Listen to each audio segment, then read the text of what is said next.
Good morning. Hello বন্ধুরা, আশা করি তোমরা সকলে ভালো আছো। আমরা ভালো আছি, তবে আমার খুব শরীর খারাপ। হ্যাঁ, বিয়ে বাড়ি গিয়েছিলাম, বিয়ে বাড়ি থেকে এসে খুব জ্বর।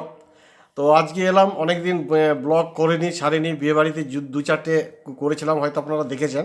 যারা দেখেননি তারা দেখে নেবেন।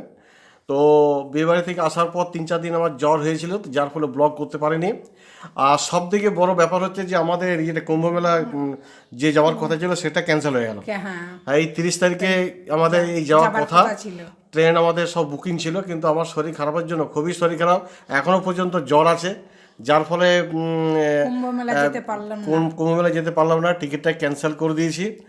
আর এইখানে আপনাদের সামনে আসার একটাই কারণ, যেহেতু আমরা ব্লগ দিতে পারিনি, তো একটু তো আমাদের তো একটা কর্তব্য আছে যে আপনাদের কিছু জানিয়ে দিই নাকি, হ্যাঁ, যে কেন আমাদের 2-4 দিন ব্লগ বন্ধ রয়েছে।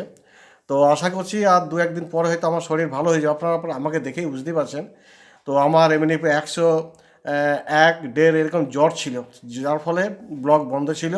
আর আমার যে কুম্ভ মেলায় যাওয়ার কথা ছিল সেটাও আমার ক্যান্সেল হয়ে গেল। ক্যান্সেল হয়ে এই 30 তারিখে, 30শে জানুয়ারি আমার যাওয়ার কথা ছিল, কিন্তু সেটা আমার ক্যান্সেল করলাম। তো যাই হোক, আর 2 দিন আমি রেস্ট নিয়ে নিই, তারপর আবার ব্লগ করব। তো আপনারা সকালে ভালো থাকুন। আমাদের ব্লগ যেগুলো বিয়েবাড়িতে যেগুলো ছেড়েছি, বিয়েবাড়ি উপলক্ষে যে সমস্ত ব্লগগুলো করেছি, সেগুলো আপনারা পারেন তো তরুণটুকু যে চ্যানেল রয়েছে, এই ব্লগ খুলবেন, দেখবেন, আনন্দ পাবেন। তো আমরা আর 2-4 দিন পর হলে পরেই কিন্তু আমরা আবার ব্লগ করতে শুরু করব। তো যাই হোক, আপনারা সকলে ভালো থাকুন, আপনারা শরীর সুস্থ থাকুক, এই বলে আপাতত আজকের এই ব্লগটি এখানে শেষ করছি।